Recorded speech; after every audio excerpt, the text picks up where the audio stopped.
계속해서 하나님의 말씀 마태복음 22장 마저 남은 부분을 보도록 하겠습니다. 마태복음 22장 41절로 46절 끝절까지입니다. 다 같이 한 목소리로 봉독합니다. 바리새인들이 모였을 때 예수께서 그들에게 물으시되 너희는 그리스도에 대하여 어떻게 생각하느냐? 누구의 자손이냐? 대답하되 다윗의 자손이니이다. 이르시되 그러면 다윗이 성령에 감동되어 어찌 그리스도를 주라 칭하여 말하되 주께서 내 주께 이르시되 내가 내 원수를 내 발 아래에 둘 때까지 내 우편에 앉아 있으라 하셨도다 하였느냐?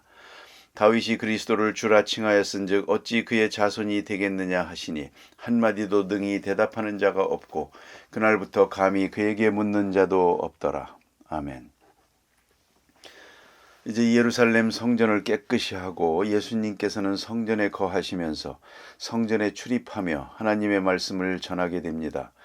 이제 눈앞에는 일주일 후에 십자가가 있습니다. 이렇게 결정적인 시간이 있음을 예수님께서 아시면서 담대하게 하나님의 말씀을 더구나 분명하게 전하고 계셨습니다.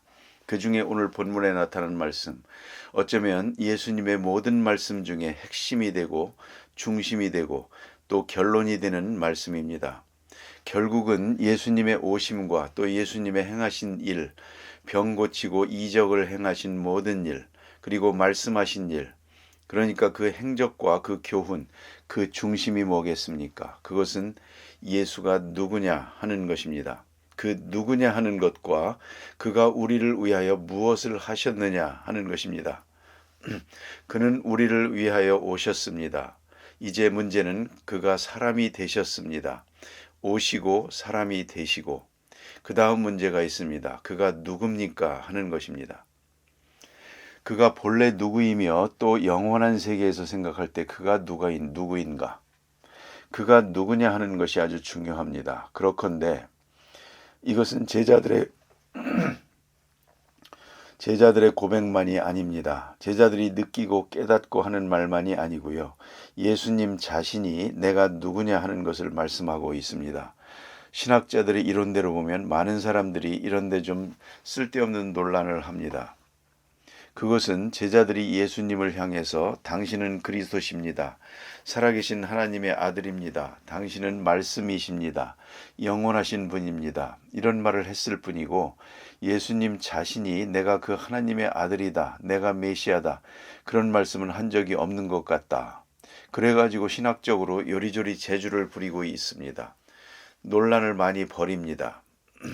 그렇지 않습니다. 예수님이 친히 하신 내가 하나님의 아들이다 하는 것을 나타내신 친히 역사하신 것 가운데 가장 결정적인 것이 죄를 사하는 권세를 행사하신 것입니다. 내가 내 죄를 사했느니라. 그건 사람으로는 할 수 없습니다. 하나님만이 할 수 있는 것입니다. 그런 역사를 하셨고요. 볼지어다 내가 세상 끝날까지 너희와 항상 함께 있으리라. 세상 끝날까지 항상 함께 있겠다. 이건 누가 할 수 있는 얘기입니까? 사람은 아무리 큰 사람이라도 나는 너를 잊지 못할 것이다. 너는 나를 잊지 못할 것이다. 내 말은 너희들의 생각에 항상 있을 것이다. 너희 기억 속에 있을 것이다. 이럴 수는 있지만 내가 너와 항상 함께 있다. 그 말은 누구도 못하는 것입니다. 그렇지 않습니까?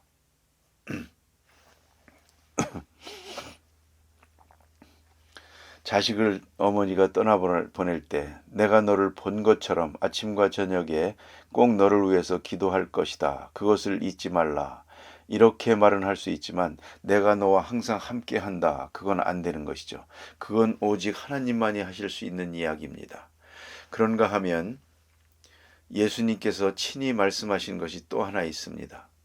빌라도의 법정에서 재판받으실 때 가야바와 그 일행들은 당신이 메시아입니까?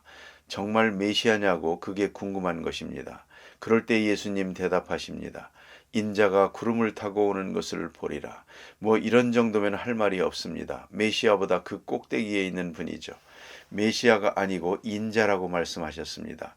인자가 역사 끝에 구름을 타고 오는 것을 보리라. 하니까 가야바가 참담하도다. 이제는 예수를 믿느냐 죽이느냐 둘 중에 하나입니다. 이때 예수를 영접했으면 좋았을 걸.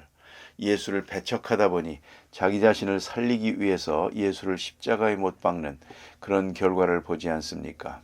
이제 오늘 본문에 나타난 말씀, 간단히 하신 말씀 같지만 기독론에 있어서는 엄청나게 중요한 의미를 지닌다고 합니다.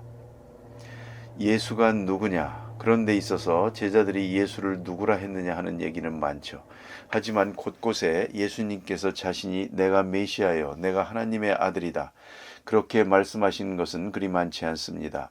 암시적으로 말하기도 하고, 그러기 때문에 소위 신학자들의 논란 중에도 제자들이 그랬을 뿐이고 사도 바울이 그랬을 뿐이고 예수님 자신이 그렇게 생각한 것 같지는 않다, 이런 신학적 변론을 벌입니다.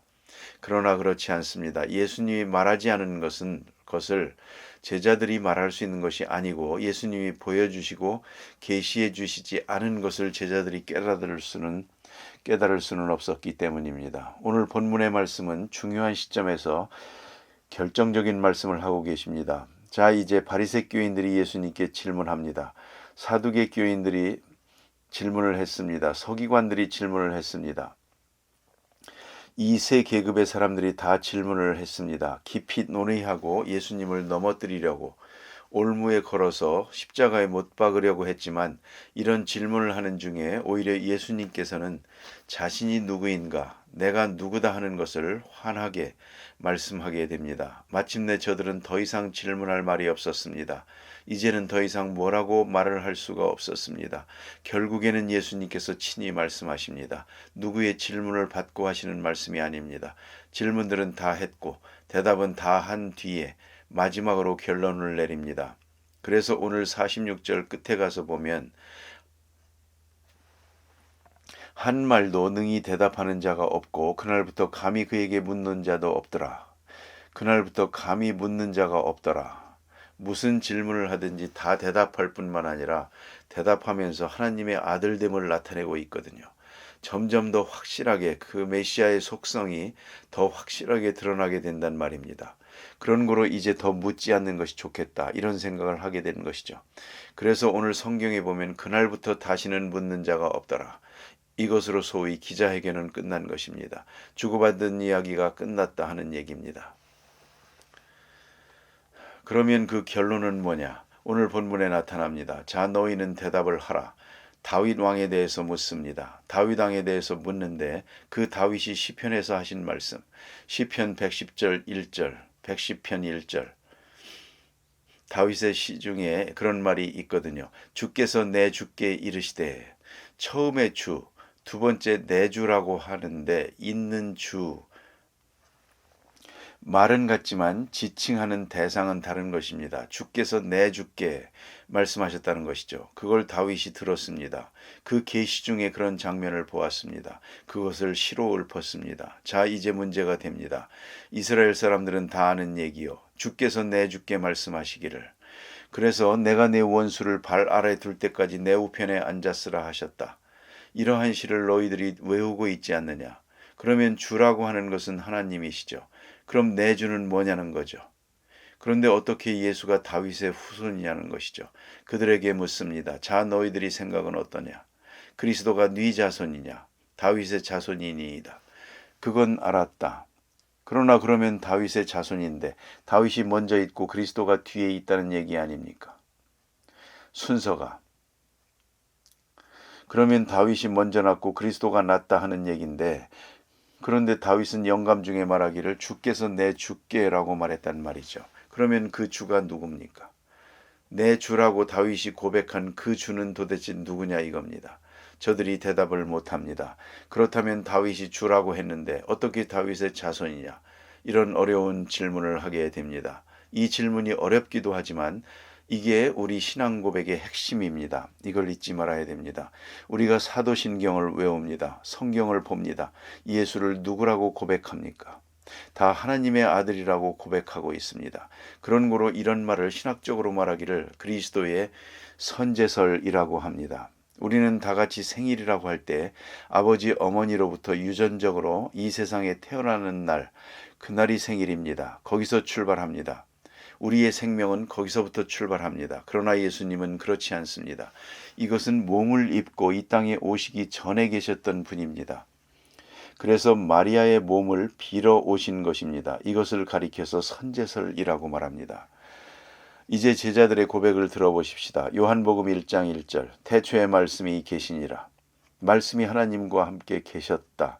그리고 말씀이 육신이 되어 우리 가운데 오셨다. 아주 중요한 것이죠. 우리가 크리스마스 때마다 생각하는 것 다시 한번 생각해야 됩니다. 앞으로 영원히 우리의 왕이 되는 게 아니고 몸을 입어 오시기 전에 영원한 왕이었습니다. 태초부터. 태초의 말씀이 계시니라. 그 말씀 로고스라고 표현하고 있지만 그 말씀이 바로 오늘 본문에 나타난 내 주, 다윗이 말한 내 주가 그분을 말하는 것입니다. 요한일서 1장에도 다시 똑같은 말을 합니다. 태초에 있은 말씀에 관하여.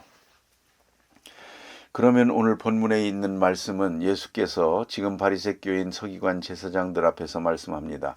너희가 잘 아는 바대로 다윗의 시편을 외우고 있지 않느냐. 다윗이 주께서 내 주께 말씀하셨다라고 한 말이 있지 않느냐. 그러면 다윗이 가리킨 내 주라고 하는 것은 누구를 가리킨 것이냐. 그것이 메시아입니다. 그렇다면 어떻게 메시아가 다윗의 후손이냐.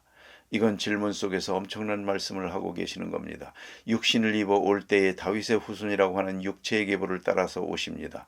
그러나 그의 존재는 잠깐 33년 동안 육체를 입었던 것뿐이고 그의 존재는 영원한 하나님이셨습니다. 그렇기 때문에 또 지금은 육신을 벗고 하나님 보좌에 계십니다. 이것은 영원한 삼위일체의 존재를 말하는 것입니다. 그러니까 하나님은 같은 하나님이신데 새 인격으로 존재합니다. 그걸 잊지 말아야 합니다. 그래서 여기 주께서 내 주께 말씀하셨다. 그 영원한 세계에서 되어지는 일을 아주 선명하게 아주 잠깐 보여주었던 것입니다.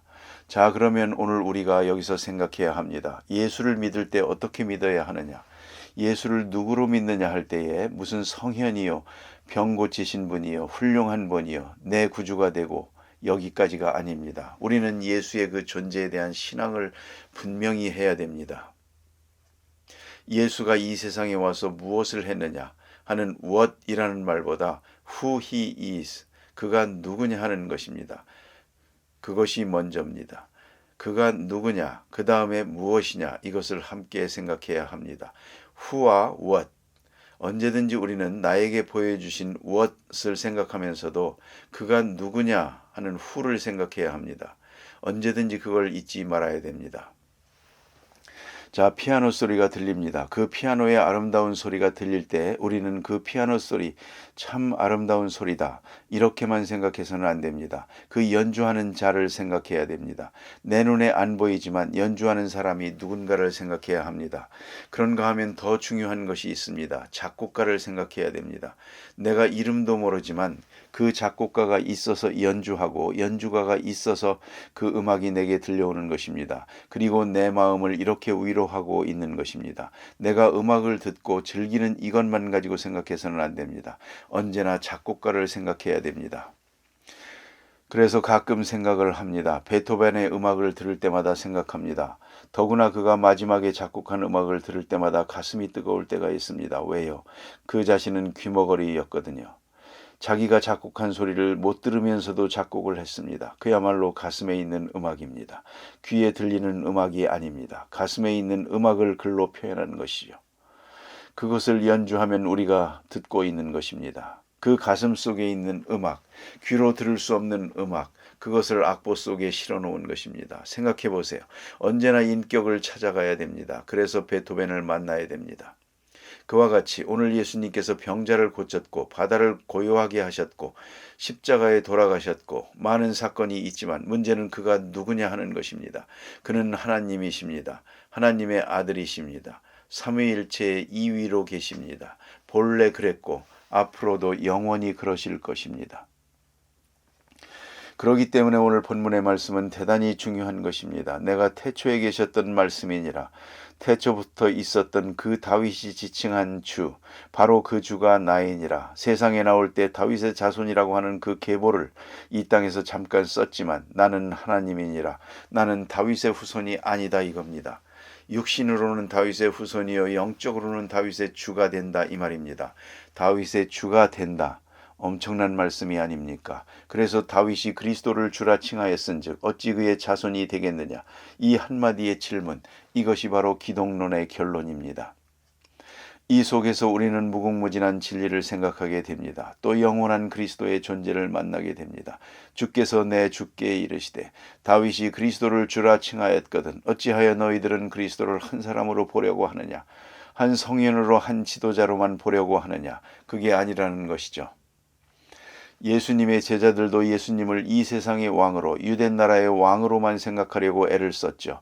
그러나 성경이 증거하는 바대로 조금씩 깨닫게 되고 마지막에 예수님께서 십자가에 돌아가시고 부활하신 다음에 그 예수 그리스도의 생명의 위대함, 그 엄청난 생명력을 체험하게 되죠. 그 생명력 속에 흡수되게 됩니다.